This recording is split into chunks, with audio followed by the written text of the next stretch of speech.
복음이라는 말을 우리가 쓰지요. 자, 복음이라고 말할 때 그 내용이 어떤 것입니까?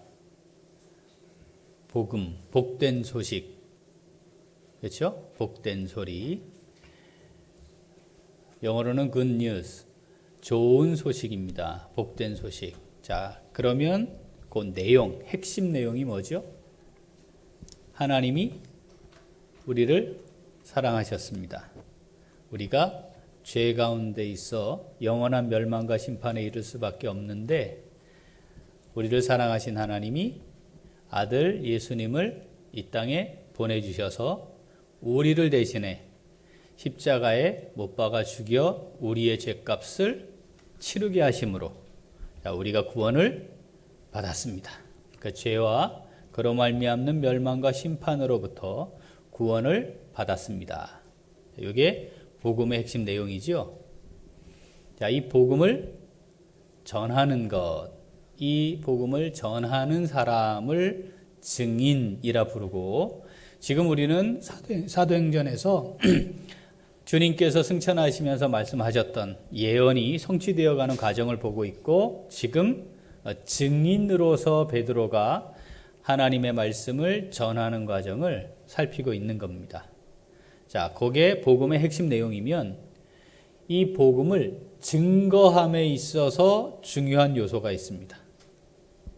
자, 이 복음을 전하는데 이걸 다 전했어요. 이 내용을 가지고 전했어요. 그리고 난 다음 그 전할 때에 마무리함에 있어서 꼭 들어가야 하는 아주 중요한 핵심 요소가 있습니다. 그게 뭐냐면 회개하라입니다. 자, 마태복음 4장 17절 같이 한번 읽어보겠습니다. 이때부터 예수께서 비로소 전파하여 이르시되 회개하라 천국이 가까이 왔느니라 하시더라. 아멘. 예수님께서 가장 먼저 전하신 선포하신 말씀이 회개하라 천국이 가까이 왔느니라입니다. 예수님, 오실 예수님 메시아를 준비했던 세례 요한이 자, 회개의 세례를 베풀었잖아요. 그도 동일한 말씀을 전했습니다. 회개하라, 천국이 가까이 왔느니라. 자, 주님께서 공생의 사역을 마치시고 승천하시면서 한 번 더 말씀하세요. 너희들이 증인이 될 것이다.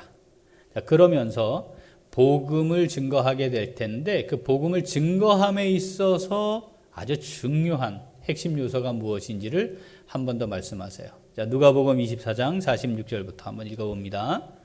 또 이르시되 이같이 그리스도가 고난을 받고 제3일에 죽은 자 가운데서 살아날 것과 또 그의 이름으로 죄사함을 받게 하는 회개가 예루살렘에서 시작하여 모든 족속에게 전파될 것이 기록되었으니 너희는 이 모든 일의 증인이라.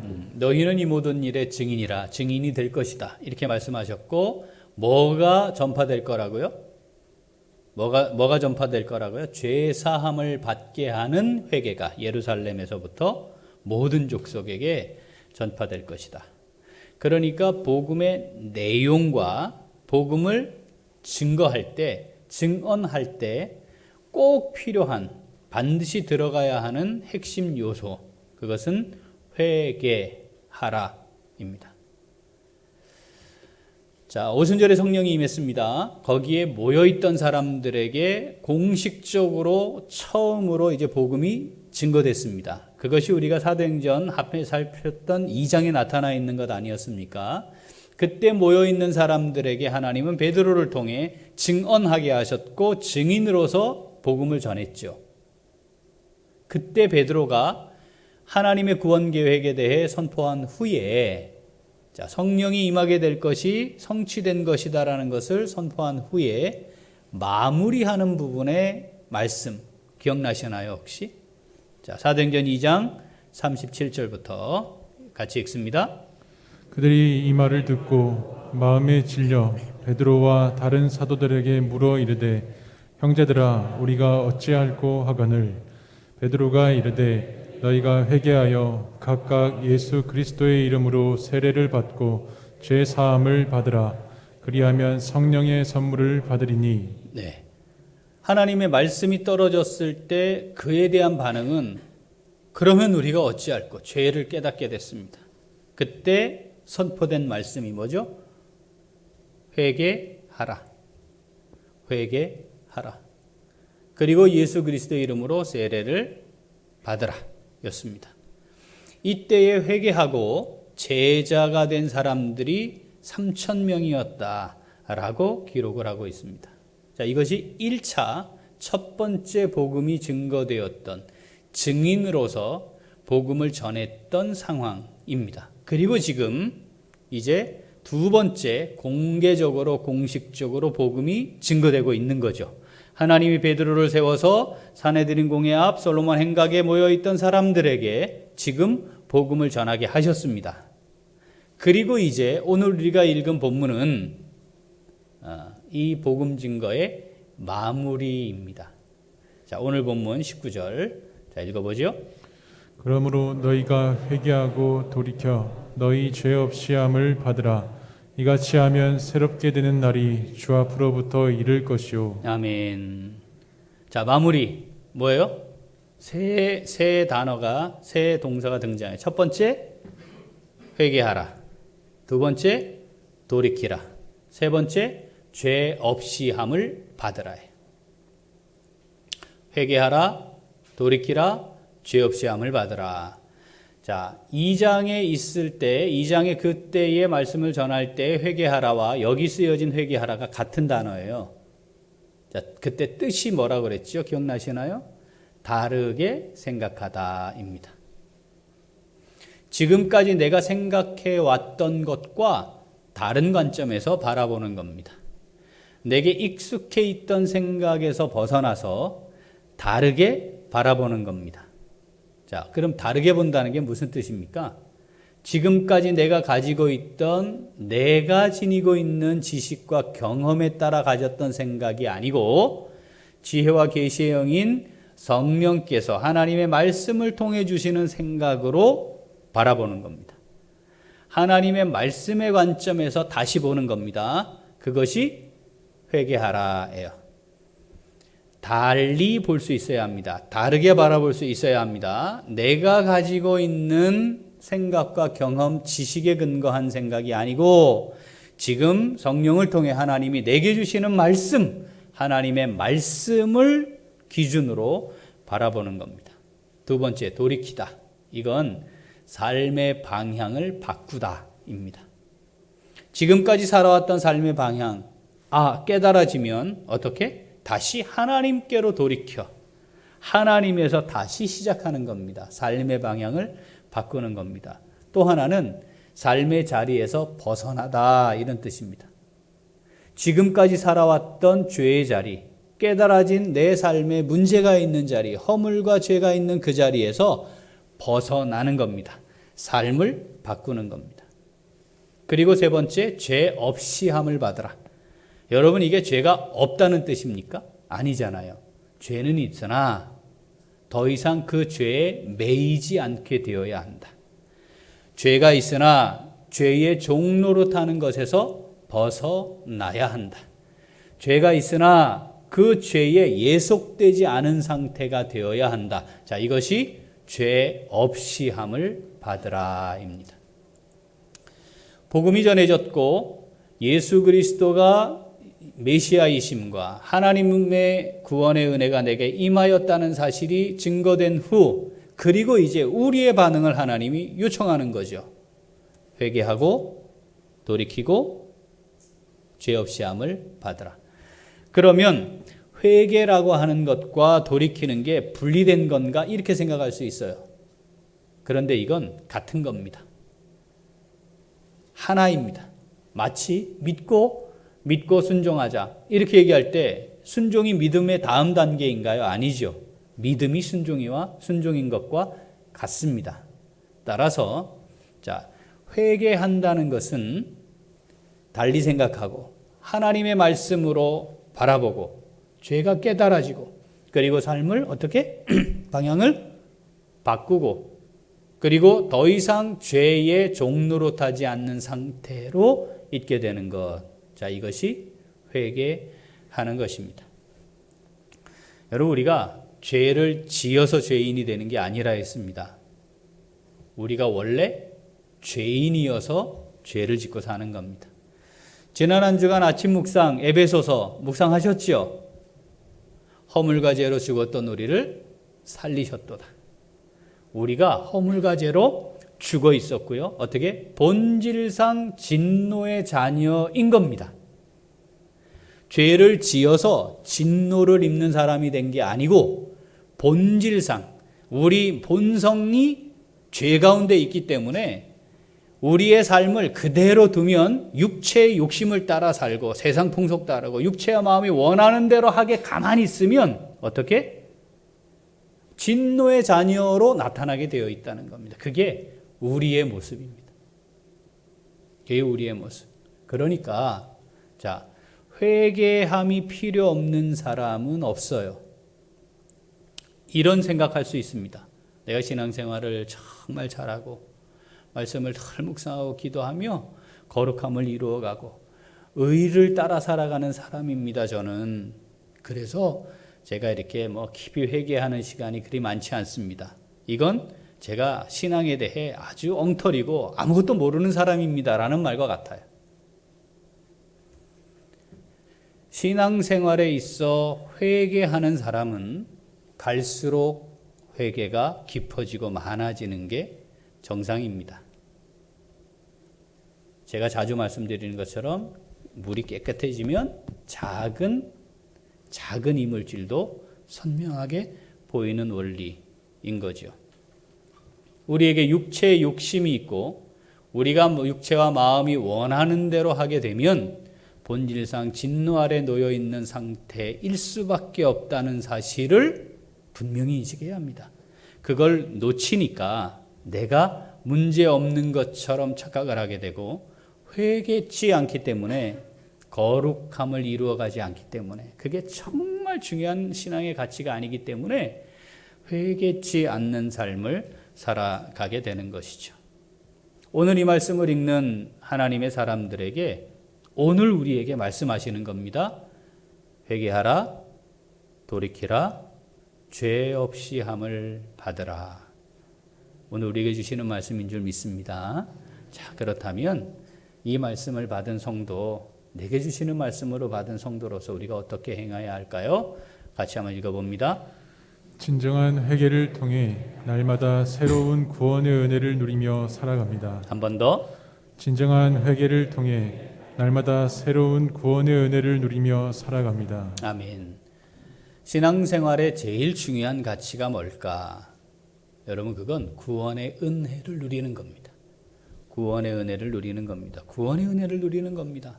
그런데 이 구원의 은혜를 누리는 것이 날마다 새로운 구원의 은혜여야 합니다. 10년 전, 20년 전 주님 만났을 때 누렸던 그 은혜면 안 되고 지금 내게 주시는 은혜여야 하죠. 날마다 새로운 구원의 은혜. 제자 훈련할 때 기억나시죠? 신앙생활의 본질이자 핵심 가치입니다. 날마다 새로운 구원의 은혜. 그런데 이 날마다 새로운 구원의 은혜를 우리가 어떻게 누리게 되느냐이죠. 그건 회개하는 겁니다. 그 은혜를 누리며 사는 유일한 방법, 가장 내 삶에 있어 중요한 가치인 이 구원의 은혜 가운데 거하는 그 삶을 살게 하는 반드시 거쳐야 하는 과정, 그건 회개입니다.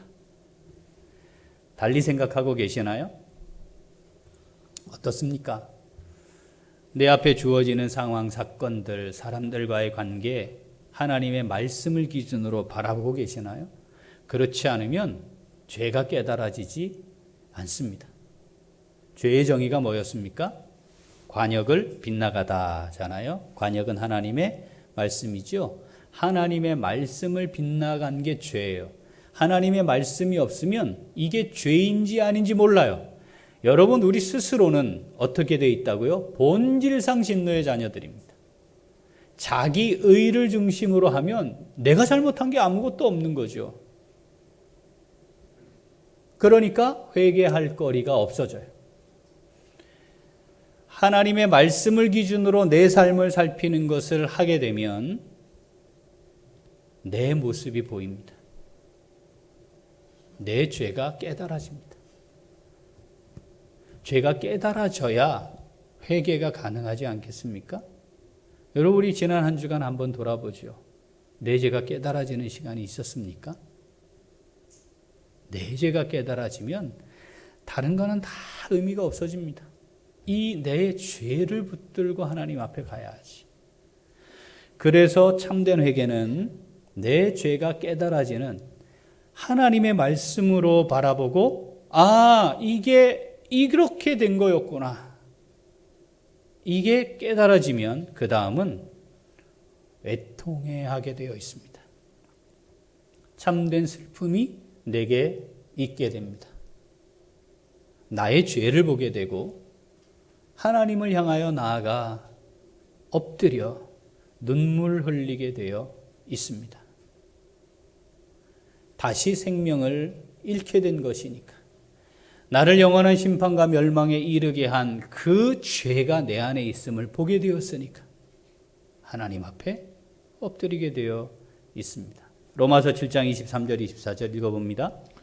내 지체 속에서 한 다른 법이 내 마음의 법과 싸워 내 지체 속에 있는 죄의 법으로 나를 사로잡는 것을 보는도다.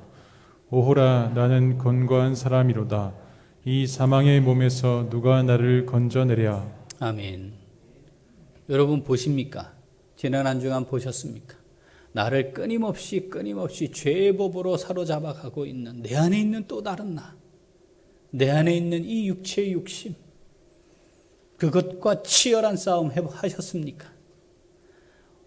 도무지 어찌할 수 없는 끊임없이 내 안에 일어나고 있는 이것 때문에 오라, 나는 곤고한 사람이로다. 이 사망의 몸에서 누가 나를 좀 건져내주면 좋겠다. 이걸 도대체 어찌 해야겠는가? 여러분, 이 고백을 한 사람이 신앙의 연륜이 짧거나 하나님을 향해 헌신된 삶을 살지 않는 초보 신앙을 가진 사람이 아니었습니다. 하나님 앞에 자신의 삶 전체를 온전히 드리며 거룩한 삶을 살아가는 것이 무엇인지 하나님 앞에서 전심으로 자신의 삶을 드리며 기도하며 하나님 말씀대로 살려고 했던 사역자의 고백입니다. 그것도 이제 곧 순교할 날을 얼마 남기지 않은 상태에 있던 그였습니다. 그런데 그가 치열하게 하나님 앞에서 애통해하며 고백하고 있는 거죠. 오호라, 나는 곤고한 사람이로다. 누가 이 사망의 몸에서 나를 좀 건져낼 수 있으랴. 여러분, 하나님을 향해 나아가 나의 모습을 그대로 내어놓고 어찌할 수 없는 나의 모습 때문에 눈물 흘리셨습니까? 언제 그랬습니까? 정말 그러합니까? 목사님, 제가요 과거에 많이 울었습니다. 얼마나 많이 울었는지 모릅니다. 그래서 지금은 조금 나아졌습니다. 이건 모르는 사람입니다. 그리고 그건 참된 회개가 아닙니다. 하나님을 향해 나아가 엎드려 정말 깊은 애통해함의 눈물이 우리에게 언제 있었는지, 하나님과 나의 관계 속에 그러한 시간들이 기억해내기 어려운 상황에 놓여 있다면 오늘 이 말씀, 지금 우리에게 주시는 은혜의 말씀입니다. 회개하라, 돌이키라, 죄 없이 함을 받으라. 얘야, 너에게 새로운 구원의 은혜가 있으면 좋겠는데 너 그거 누리고 살아야 될 텐데 여전히 옛 모습 그대로 갇혀있는 너의 모습 아니니 하나님이 마음 아파하시는 거죠. 애통해 하셨습니까? 애통해 하십니까? 정말 나의 모습을 부둥켜 안고 하나님 앞에 엎드려 슬퍼하는, 애통해하는 깊은 회개가 우리의 삶 가운데 풍성할 수 있기를 소원합니다. 그 다음 돌이키는 겁니다. 돌이켜야 합니다. 삶의 방향을 바꾸어야 합니다. 참된 애통함은 그래서 참된 회개는 삶의 방향을 바꾸게 합니다. 정말 참된 회개였는가를 확인하고 싶다면 내 삶의 방향이 정말 바뀌었는가를 살피면 됩니다. 여러분, 슬퍼할 수 있습니다. 우리가 착각하는 것 중에 하나가 후회하는 걸 회개하는 걸로 같은 걸로 인식하는 겁니다. 이거 착각입니다. 후회하는 거, 아이고 잘못됐지, 아이고 그렇게 돼서 안 되는 거였는데 정말 잘못했다. 여러분, 이것은 회개가 아닙니다. 참된 회개는 하나님 앞에 엎드려 뜨거운 애통함의 눈물을 흘린 후 삶의 자리가 바뀌는 겁니다. 하나님께로부터 다시 시작하는 겁니다. 그래서 이 회개와 관련하여 성경은 끊임없이 열매를 맺을 것을 말씀하죠. 마태복음 3장 8절부터 한번 읽어봅니다. 그러므로 회개에 합당한 열매를 맺고 속으로 아브라함이 우리 조상이라고 생각하지 말라. 내가 너희에게 이르노니 하나님이 능히 이 돌들로도 아브라함의 자손이 되게 하시리라. 이미 도끼가 나무 뿌리에 놓였으니 좋은 열매를 맺지 아니하는 나무마다 찍혀 불에 던져지리라. 나는 구원받은 사람이야. 나는 아브라함의 자손인데, 내가 혈통이었던데, 내가 율법을 지니고 살고 있는데, 내가 거룩한 하나님의 백성이지. 그런데 회개하지 않으면 그게 아무 의미가 없습니다. 내가 교회 다니는 세월이 얼만데, 내가 직분을 받아 섬긴 게 얼만데. 여러분, 합당한 회개의 열매가 없는 가짜 회개에 속아 교회 생활을 하는 사람들이 많이 있습니다. 그게 목사일 수도 있어요. 하나님을 향하여 나아가 정말 애통해하며 나의 죄의 모습을 바라보고, 그리고 다시 예수를 십자가에 못 박는 이 삶을 정리하는 겁니다. 나의 힘으로 되지 않으니 성령께서 나를 인도해 주시기를 간절히 구하는 겁니다. 그리고 삶의 방향을 다시 하나님께로 바꾸는 겁니다. 하나님께로부터 다시 시작해 하나님이 원하시는 방향으로 우리의 삶의 방향을 바꾸어야 합니다. 그런데 성경을 보면 죄를 깨닫게 됐을 때, 또는 죄가 지적이 될 때 크게 세 가지 반응이 나타납니다. 여러분, 우리가 그 셋 중에 하나일 거예요. 첫 번째, 아담과 하와의 경우입니다. 하나님이 기회를 주잖아요. 하나님 다 아시죠? 아담아 어디 있느냐, 이 말씀이 기회를 주시는 거예요. 내가 다 봤다, 내가 다 안다, 너의 연약함을 내가 안다. 그런데 아담과 하와 어떻게 했죠? 두려워하여 피하여 숨습니다. 하나님이 우리에게 죄를 지적하고 우리에게 말씀하시는 것은 다시 회복시켜 다시 새로운 구원의 은혜 가운데 거하게 하시려는 큰 사랑입니다. 이걸 놓치면 피하여 숨게 될 것입니다. 두 번째 반응은 가인의 반응입니다. 하나님이 가인의 제물을 받지 않았을 때 가인에게 문제가 있는 거였잖아요. 그리고 나서 아우를 죽입니다. 그때 하나님이 가인에게 똑같이 기회를 주십니다. 내 아우 아벨이 어디 있느냐. 이게 하나님이 주시는 은혜이거든요. 기회거든요. 회개하라고. 그때 가인의 반응은 뭡니까? 분노합니다. 하나님을 향해 저항합니다. 여전히 자기의 죄를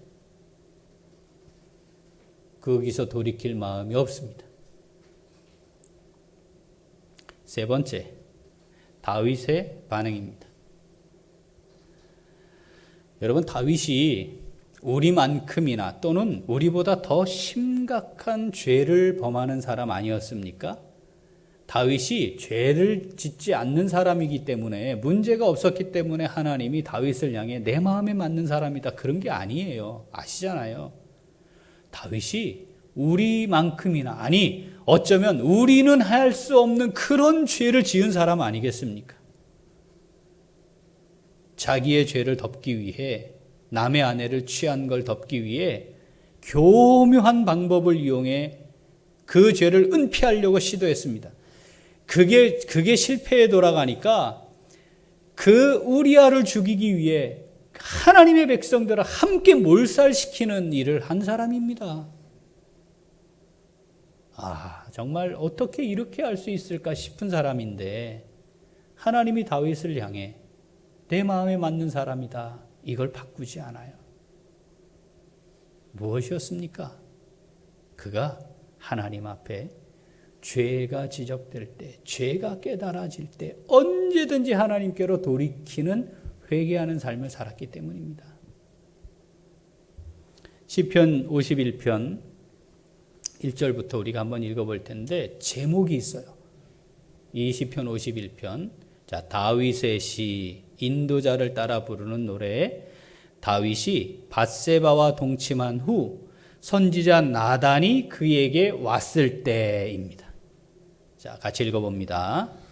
하나님이여, 주의 인자를 따라 내게 은혜를 베푸시며 주의 많은 긍휼을 따라 내 죄악을 지워 주소서. 나의 죄악을 맑게 씻으시며 나의 죄를 깨끗이 제하소서. 무릇 나는 내 죄가를 아오니 내 죄가 항상 내 앞에 있나이다. 하나님이여, 내 속에 정한 마음을 창조하시고 내 안에 정직한 영을 새롭게 하소서. 아멘. 여러분, 다윗이 직전에 했던 짓을 보면 작은 선지자 하나 왔을 때 그 죄를 지적할 때 감히 건방지게 하고 제거해도 돼요. 얼마든지 그럴 수 있는 사람 아닙니까? 충직한 자기 부하와 그 사람들을 한 번에 죽일 수 있는 사람인데, 그런데 그 선지자를 통해 하나님이 말씀하실 때 그가 바로 그 자리에서 하나님 앞에 엎드립니다. 그리고 이렇게 고백해요. 이 죄를 지었습니다. 그래서 제가 죄인입니다. 아닙니다. 그는 정확한 자기의 죄 안에 있을 수밖에 없는, 자기의 허물과 죄가 자신의 삶을 얽어매고 있는 걸 정확히 바라보고 고백합니다. 내 죄가 항상 내 앞에 있습니다. 하나님.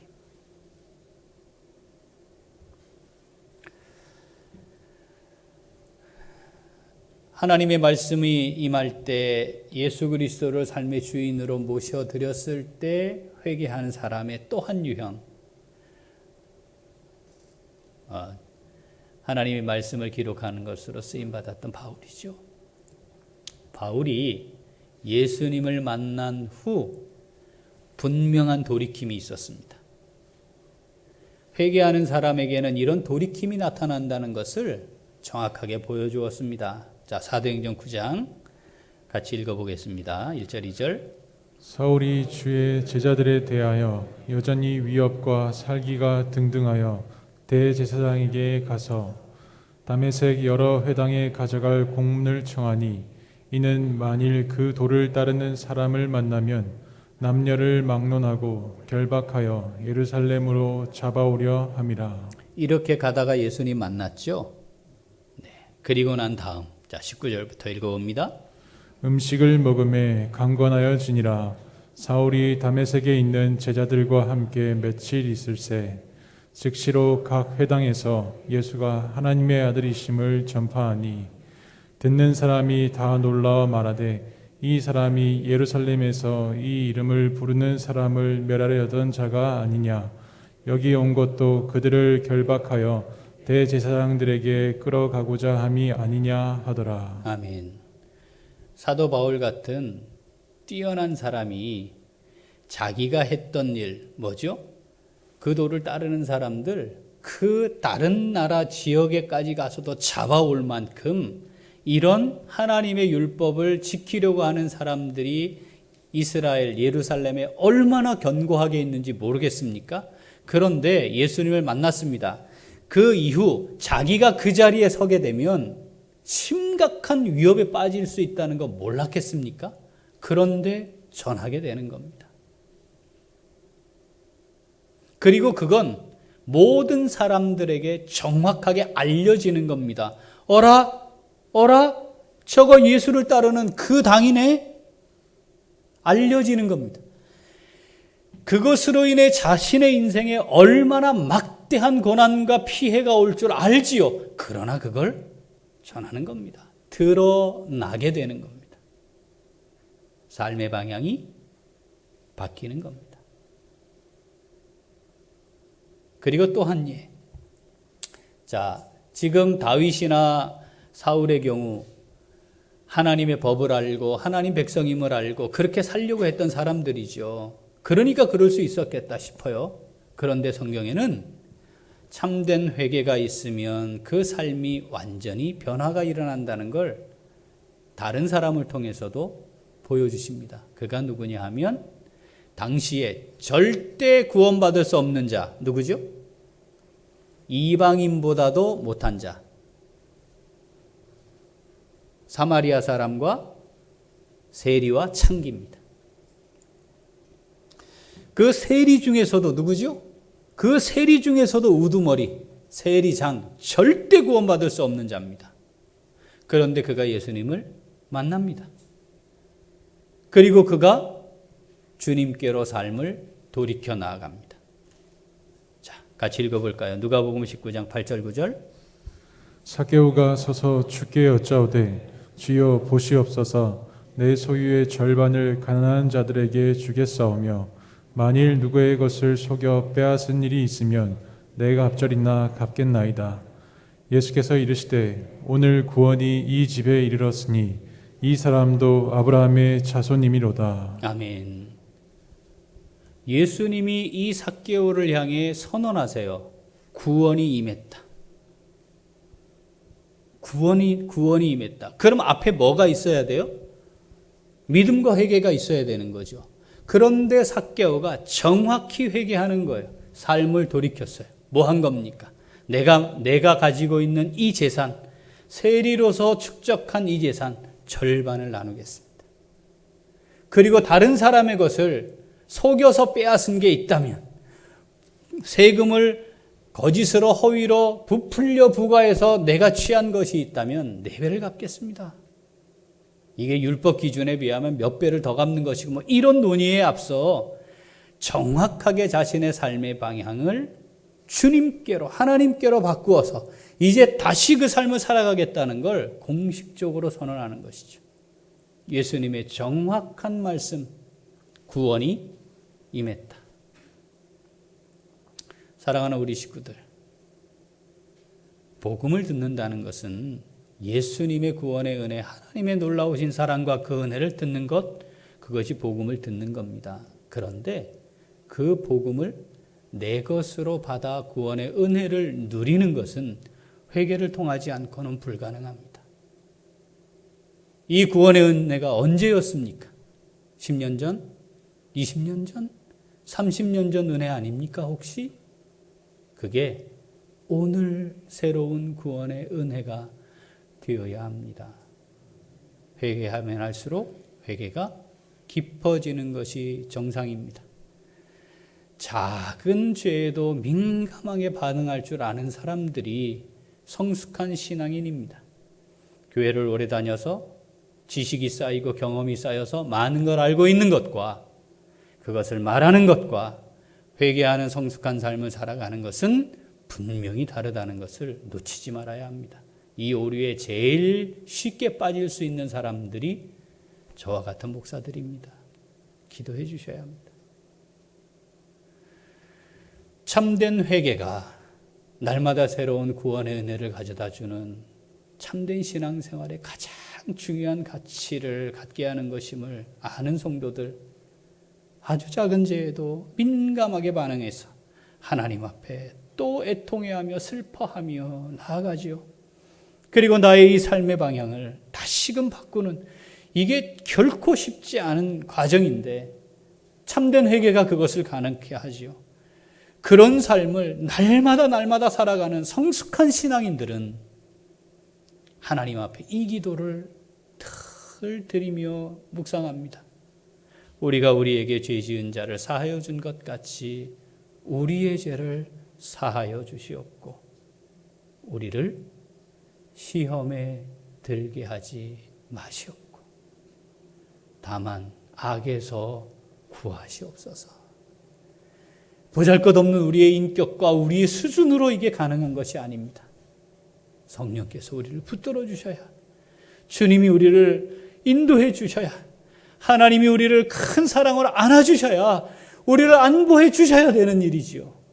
그래서 우리가 하나님 앞에 기도하는 겁니다. 하나님, 시험에 들지 않도록 붙들어 주옵소서. 이 연약한 나를, 하나님, 나를 붙들어 주옵소서. 사랑하는 우리 식구들, 하나님이 우리에게 허락하신 하루가 날마다 새로운 구원의 은혜로 풍성한 하루가 될 수 있기를 간절히 소원합니다. 회개합시다. 돌이킵시다. 죄 없이 함을 누리는 이 크고 놀라운 하나님의 은혜 가운데 풍성히 거할 수 있는 우리 모두가 될 수 있기를 소원합니다. 아멘. 기도하겠습니다. 하나님 아버지,